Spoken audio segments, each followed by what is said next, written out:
صلى الله عليك يا سيدي ويا مولاي يا رسول الله.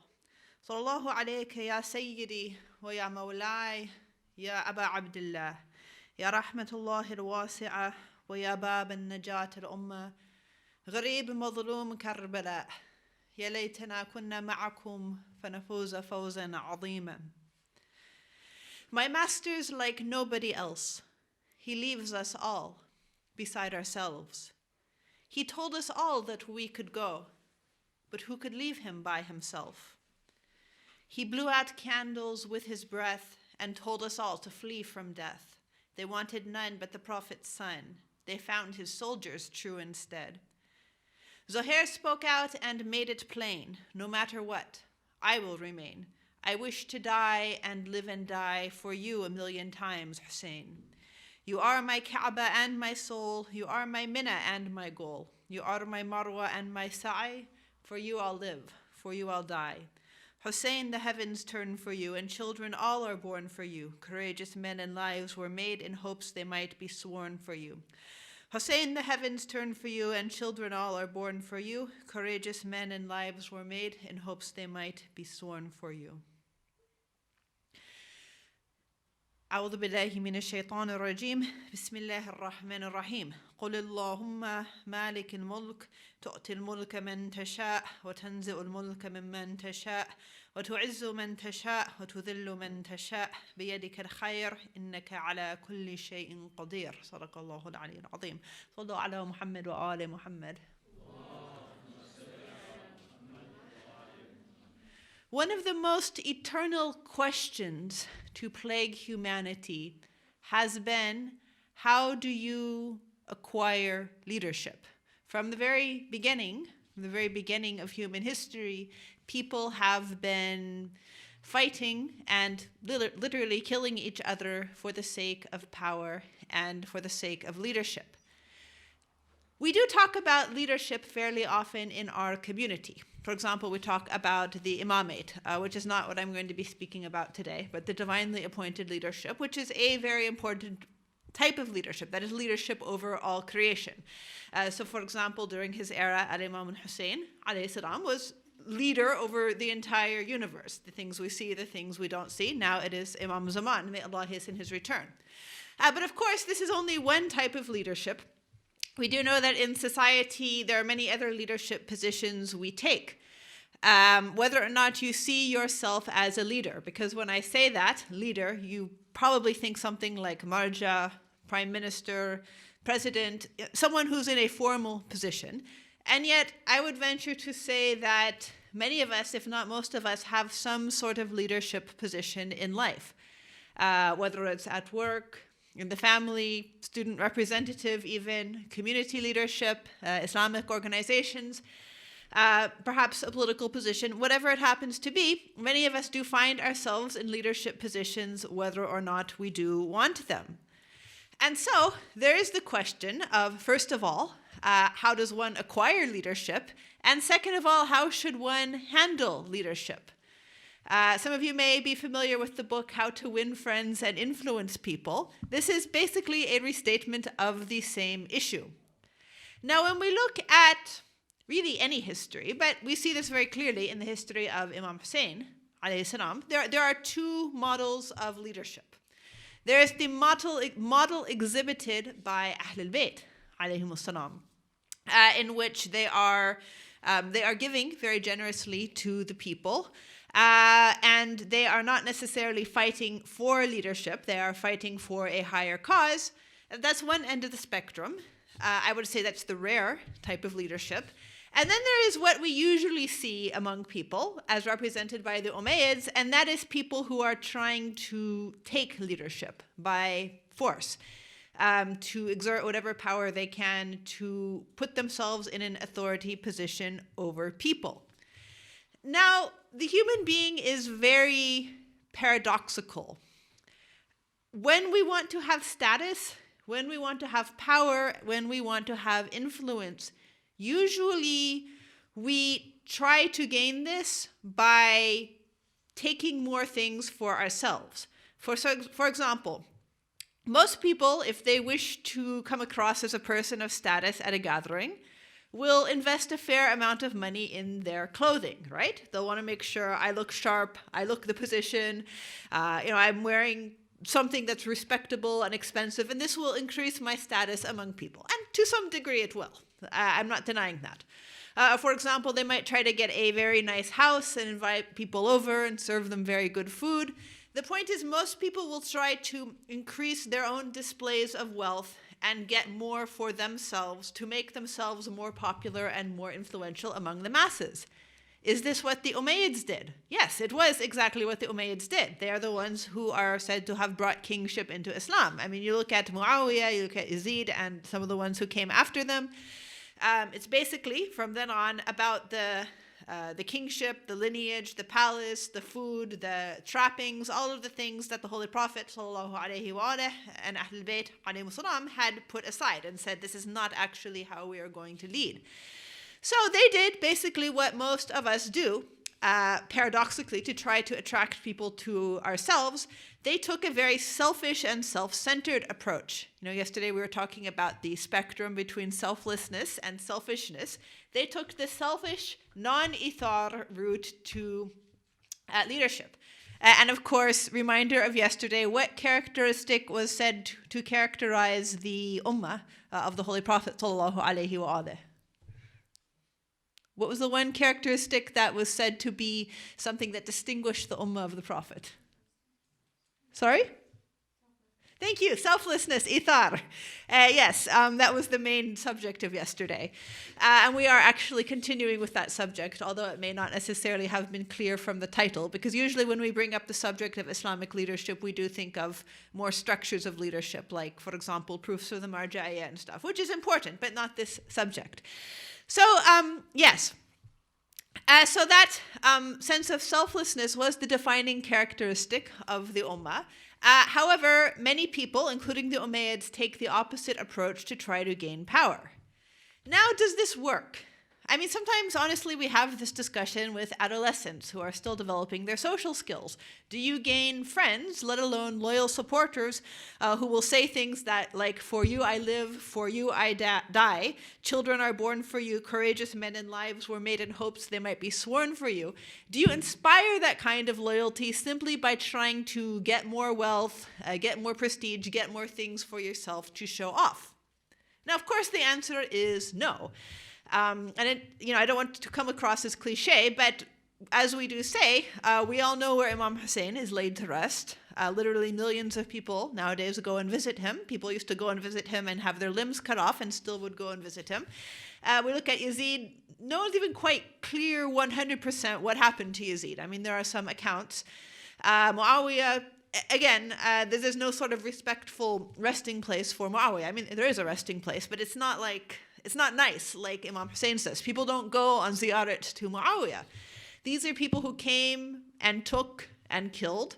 And there might have been people who served them because they knew they're going to get some advantage. But as soon as this type of person dies, people don't come to their funeral to mourn them. Basically, they come to their funeral hoping they're going to get something out of it. They're not people who earn the genuine love of people.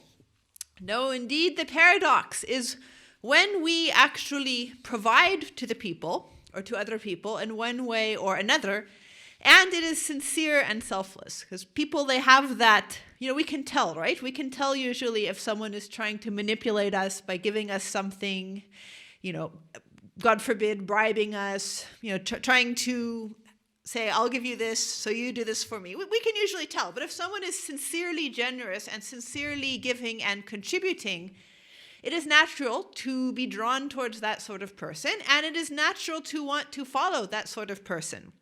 And again, it is true whether or not this giving is material or immaterial, albeit perhaps again it's even more stronger with immaterial giving. For example, you may be familiar with the narration that says that people's hearts inclined to those who teach them, because this is a type of giving that is very important to us. And I'm sure you're remembering many of your teachers fondly at this point, just thinking of that.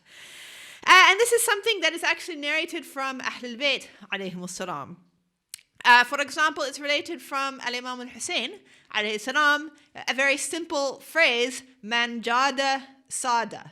Meaning what? Man jada, the person who is jawad, the person who is open-handed and giving, is a leader, is someone who is respected or is followed. So in other words, the generous person is the one who is going to be the ruler. Or for example, it's related from Imam Ali, alayhi salam, that the way you make, let's have a salawat.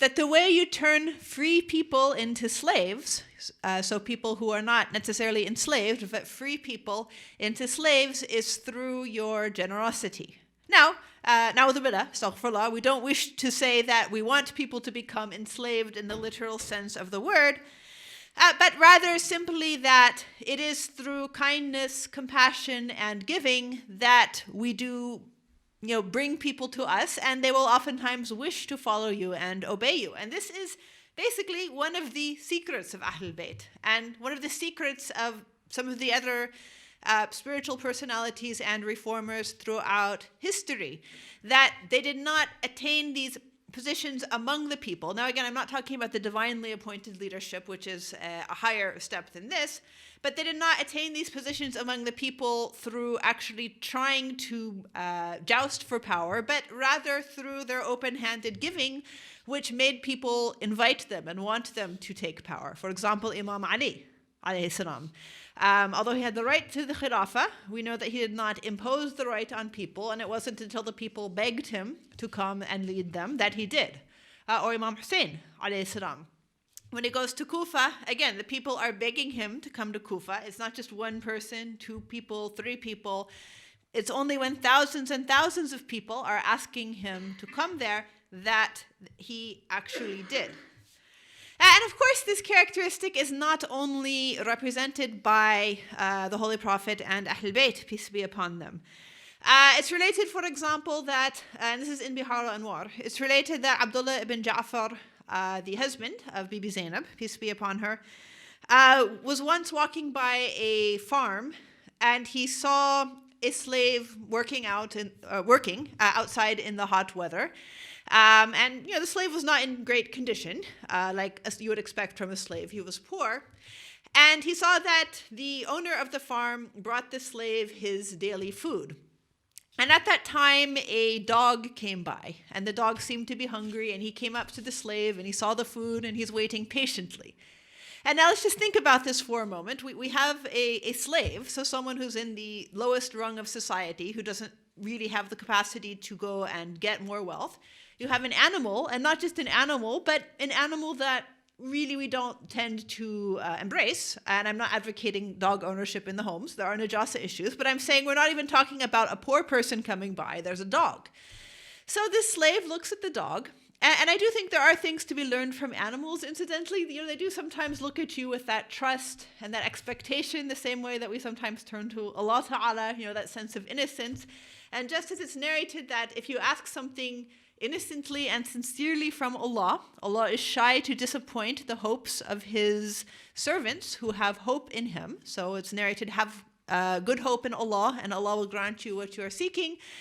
Similarly, sometimes animals or very young people come up to us with that sense of hope and trust, and you can't really say no. So this slave who has been working all day, he gives his food to the dog. And the dog gets excited and starts eating the food. So it's related, Abdullah ibn Ja'far sees this man, and so he asks him, are you going to get any other food for today? And the man says, no, this is it. So he says, well, why did you give it to this animal? And so he said, well, I felt sorry for him. He was hungry, and I can tell he's been traveling for a while. He is not like living on the farm, and my heart went out to him. And so Abdullah ibn Ja'far was so impressed by this that it's narrated that he actually purchased the slave and set him free. And not only that, he purchased the farm and gave it to the slave so he'd have somewhere to work, which is really, mashallah, that's quite remarkable. And all of this is due to a single act of open-hearted generosity, simply giving what one has. Now, of course, that's only one ration of food, but when given with sincerity, it can have this sort of exponential effect. And we do see the same sort of thing from the companions of Al-Imam al-Hussein, alayhi salam. And incidentally, as we know, but not only the shuhada, who definitely gave everything that they had, but also those who survived. For example, some of the wives of the Shuhada. We know Zuhair ibn Qayn, for example. We know that when Imam Hussein alayhi salam, stopped by where he was, he invited Zuhair to come and speak to him, and he was a bit hesitant. So we know that it was his wife who pushed him to do that, who pushed him to go towards the Imam.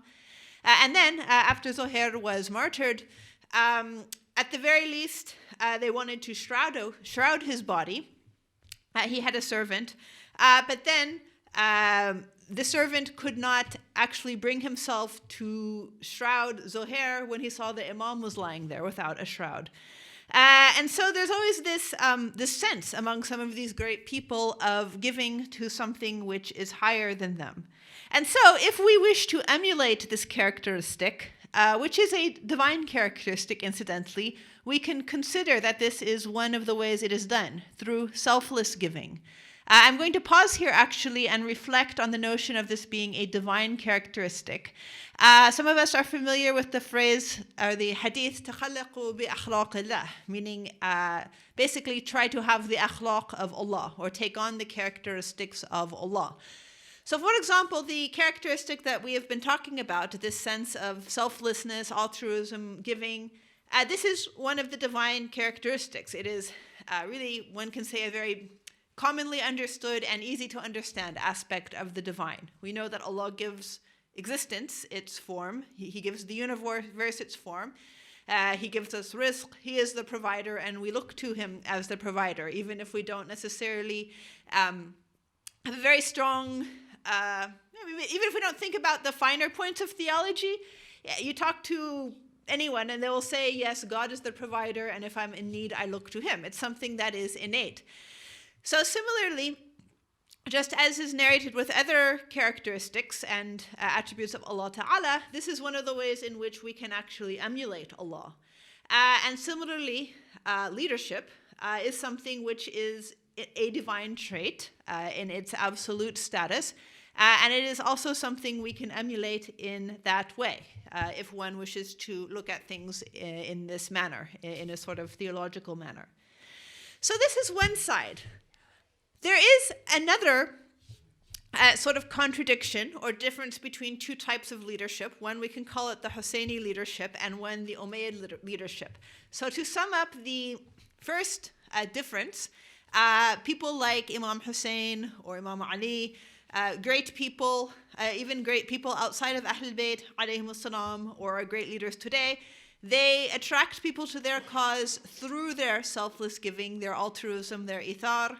On the other hand, people like Muawiyah and Yazid, they try to attract people through taking and increasing their own personal status, but it doesn't work. There is also what one can say is a flip side to that, and that is, what is your responsibility as a leader? What do you get out of being a leader? And this is, again, very relevant to many of us because, like I said, many, if not most of us, are in leadership positions, whether or not we actually perceive ourselves as being leaders. Now, popular culture, and I would not limit this to modern Western popular culture. I think it is something that goes through a lot of human history. But definitely, in popular culture, there is a sense that it is good to be a leader or desirable to be a leader, apart from whatever social contributions or other contributions that you'll make, because you're going to get something out of it. So for example, it's considered natural that if you get a promotion, let's say you get promoted to head of department or principal, you're going to get a raise, right? You're either going to make more money or you're going to get a better office. You're going to get some sort of tangible benefit the higher up you go in the hierarchy. So it's only natural, for example, that someone who has some big position in a government would be expected to have, I don't know, a mansion. Like Ibn Ziyad had his mansion, for example, or Yazid had his palace.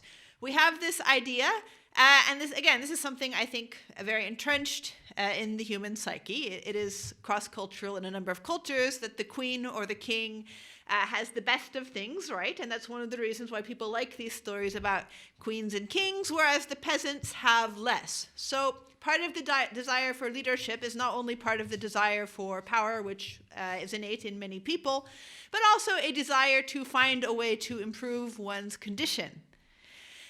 This is the approach that the Umayyads took. Obviously, they were taking the money from the people, they were trying to enrich themselves, and they clearly drew a connection between political power, between rule and wealth and acquisition. And this, unfortunately, is a legacy that was left to the Islamic world. We have any number of kings and, to a degree, some queens who came afterwards who still maintained this practice, which is, of course, very different to how the Holy Prophet led. It's very different to how Imam Ali led. We know Imam Ali, he lived at a very low socioeconomic level because he did not want to make people who were living in poverty uncomfortable. But unfortunately, after this time, it did revert to this sort of more common popular view, which I think it is a sort of subconscious assumption that many of us have too.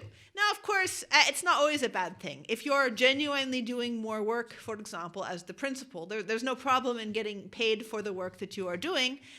However, when we look at the Islamic concept of leadership, and in particular, we would include social leadership or even governmental leadership, again, looking at the example of religious leadership, and some of our great scholars throughout history, they also had this way of thinking. It is narrated that the leader or the chief, the head of a people, is the one who has to give the most. So rather than the leader taking the most, the leader is the one who gives the most. For example, there's a narration that says, Sayyid al-Qawm khadimuhum. The leader of a people is their servant. That is to say, the more authority you have, the more influence you have, the more status you have, the more you are a servant to the people. You are at their disposal. You are at their beck and call. And we do see this traditionally. In the traditional culture of Islamic scholarship, you see the true pious ulama. They are the slaves of the people, right? They are at the service of the people. The true pious ulama would be there day or night to serve the needs of the people and put their own needs aside. So we do have this in some of our traditional culture. However, it is something important to consider in our lives.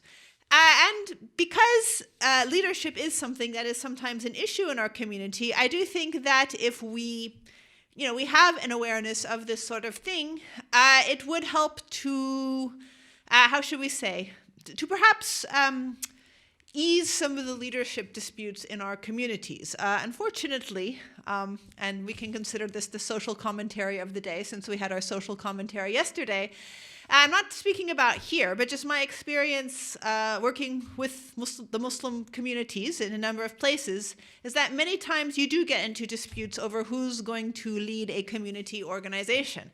And sometimes there's really nothing that people are arguing about. I mean, if you look at it, sometimes you have an old building is falling to pieces or a very small group, and you have maybe more committee members than you have people attending, and people are arguing over these things that really they're not worth arguing about. And so if sometimes we push the reset button and we say, wait a minute, the job of the leader is to serve the people, then this, I think, can help to sort of resolve some of these differences, inshallah. And at the very least, it can help us to handle these positions well. And when we look at the people who are involved in the account of Al-Imam al-Hussein, alayhi salam, we can see that some of them who rose to greatness were these people who were giving the most selflessly, even if materially it wasn't a great amount, and this is what they are remembered for. For example, I believe tonight you're going to be telling the account of Muslim ibn Aqil, so I won't retell it myself. But we look at some of the people who were present in the last months and the last days of the life of Muslim ibn Aqil. We have heard of Taw'a, for example. Were it not for Muslim ibn Aqil, no one would have remembered her. She was an old lady. She was a freed slave. There really wasn't much about her that would have been recorded in history books. But simply because of a single act that she did, simply giving Muslim ibn Aqil water and taking him into her home and protecting him for a night or most of a night, then this is something that has resulted in her being remembered year after year. Or even Muslim ibn Aqil himself. When we look at his willingness to sacrifice, he doesn't question the mission that the Imam has given him. He sets off on the journey towards Kufa. It was not an easy journey. You may be discussing it today. He was traveling with some other people in the desert who died of thirst. So it was a very difficult journey. He gets all the way to Kufa, and we know that he is betrayed. So this is where we see the opposite. We see people looking out for themselves, being self-centered. And they thought they were looking after their best interest. And when we look at some of the betrayals that happened during that time period, both with respect to Muslim ibn Aqil and also up until the time of al-Mukhtar, some of the things are really quite sad, because it's not only people are looking out for themselves and saying, sorry, I rescind my allegiance, I'm going to go home, I can't do this. You also have families going and telling people to go home. So it's related that some women would go and tell their husbands to come home, parents would go and tell their children to come home, and to break their allegiance to the Imam. And this is completely different to what we see among the companions of Imam Hussein. Wahab, for example, in this case, they are urging their menfolk to go out and fight and sacrifice themselves. So we see the difference between those people who took the selfish route and were forgotten by history or even condemned by history versus those who maybe would have been ordinary people instead but became extraordinary. And so we see this definitely in Muslim ibn Aqil. This is one of the reasons why he is so remembered, that when it reached the point that everyone had betrayed him, he was still absolutely loyal to the Imam and absolutely willing to continue to give for the sake of the Imam, up until the point where he gave his life. And one of the very sad, very heart-rending forms of altruism, something that perhaps we don't even necessarily think of necessarily as altruism, was when Al-Imam al-Hussein alayhi salam received the news that Muslim ibn Aqil had been killed. The news came to him on his journey. And he had with him the daughter of Muslim ibn Aqil. What are you going to do? This young child, her father has just passed on. Taking in a child and looking after a child is something which is a tremendous responsibility. It's a tremendous commitment. The Imam goes to the girl and he says to her, he can't tell her directly, your father has been killed. He puts his hand on her head, and from that she understood that she had become an orphan, because this is how the orphans were treated. And he tells her, don't worry, I am going to be your father from now on. Zainab, she's going to be like your mother. Sukaina can be like your sisters. All of us can be like your family here with you, because your father is now gone. And this is the type of altruism that the Imams, peace be upon them, would carry out spontaneously without any sort of thinking about it. Of course, this is his relative, but still, it is a way of reaching out that touches us and reminds us just how high of a standard the Imams had that we can emulate. So inshallah, we will hear more about the sacrifice of Muslim ibn Aqil tonight. وآخر دعوانا على الحمد لله رب العالمين وصلى الله على سيدنا محمد وعلى أهل بيته الطيبين الطاهرين.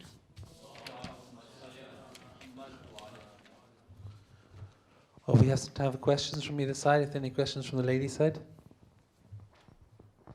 Or from the gent side?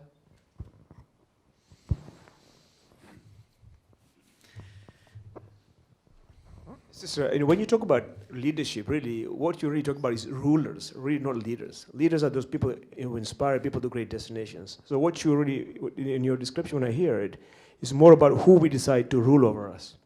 And you're saying those who manage the rulers are really, is one model of being a servant or one of being attracting them, whatever it is.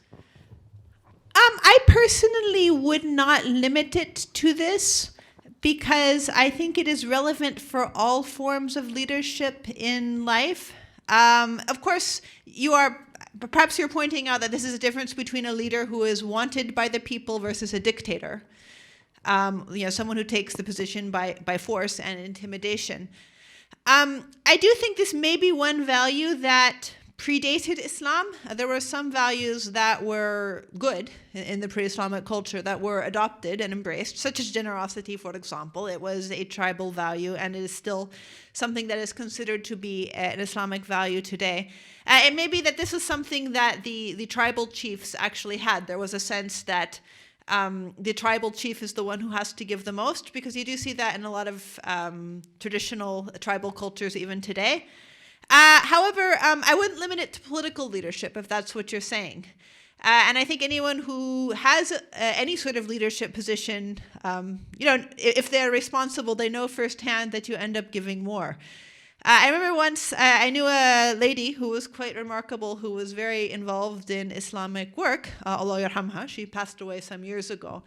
And she said once to a group of people that if you are going to engage in any sort of Islamic activism, be prepared to have to pay a lot of money for it, because no matter how much people will pay to try to support someone who's doing Islamic work, and by that she didn't mean like hadiyas or salaries or something, she just meant like travel expenses and so forth, there's always going to be something that you're going to have to give, let alone paying with time or even, God forbid, other consequences.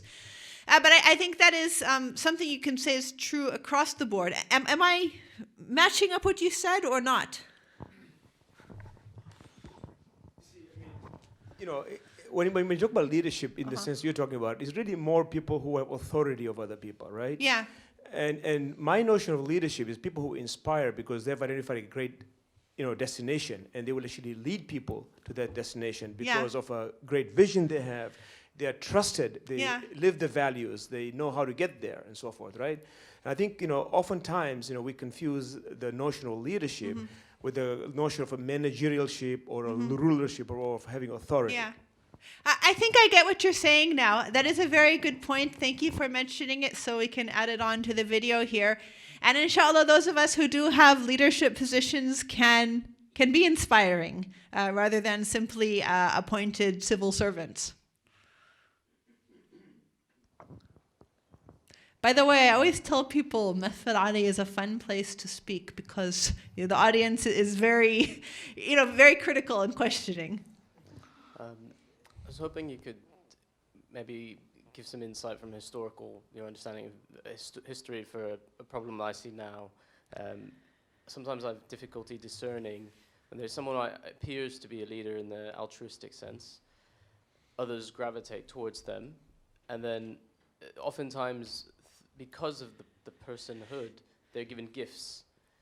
And then it's difficult to understand if they're being selfish or if they're accepting graciousness, and that's in itself a positive quality. And because I have difficulty discerning this now, I was wondering if there's examples of the people around there a little bit who obviously would have done the same, and how that was negotiated. Inshallah, tomorrow we're going to talk about Islamic selfishness. So that's where gifts will come in, inshallah. So we'll leave that part for tomorrow. Yes, it is common in human history, and it's common in every religious group and every cultural group. There are some people who are charismatic, who gain followers, not necessarily because they are really genuine people, but because they simply have this personal gift. They, like I said, charisma. They are able to influence people, and people want to follow them. And of course, charisma is not a bad thing. It can be used very well. I mean, the Holy Prophet was very charismatic. It said that there were great leaders in our history as Muslims who were charismatic and who used it to carry out good reforms in society. However, yes, it can be a danger because it can also go the other way. I think the issue there is not as much with a charismatic, self-serving leader. I mean, that is the issue, but that's their sin. I think the social problem there is the society which does not promote critical thinking and really using your brains to evaluate people. Unfortunately, I mean, it is said often, but it's true that many times people just act like sheep, and when one goes somewhere, everyone else goes somewhere, and people don't always stop and question, what are you doing? Who are you following? And sometimes in some environments, and again, I'm not necessarily trying to point fingers at one religion or one culture, but sometimes questioning is discouraged. That why would you question this or that leader? And unfortunately, that can lead to a lot of abuse, regardless of what kind of leadership it is. That is a problem, albeit I think to some extent it can be a cultural problem when people are encouraged to follow certain people blindly, or someone gains that sort of influence. And Islam encourages us to keep our eyes open. The Holy Quran is always encouraging us to think and so forth. And when we go to the next world, we're going to be going with our leaders. So inshallah, we pick good leaders. Inshallah, Imam Zaman, may Allah hasten his return, first of all. And then if we have some leaders among us who are helping us towards good, then inshallah, we will follow them as well.